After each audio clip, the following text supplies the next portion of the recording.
สบายดีสบายดี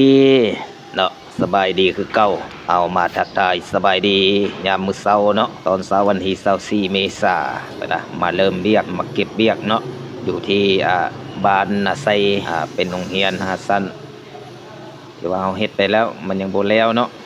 ยังค้างยังคาเพราะว่าโรงเรียนเขาเจ้าใกล้สิเปิดแล้วอ่าอยู่ที่บ้านนาไซเนาะ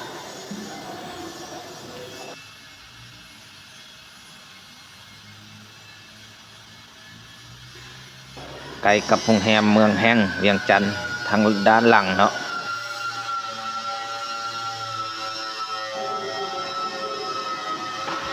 ตัวนี้สิเป็นสระลอยน้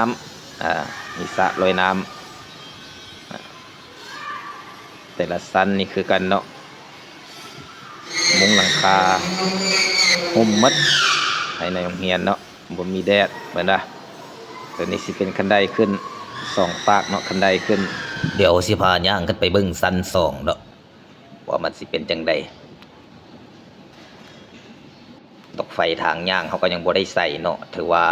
เขาสิเฮ็ดภายในอาคารให้มันแล้วสักก่อนสิมาเข้าลูกสวิตช์เอาปลั๊กเสียบ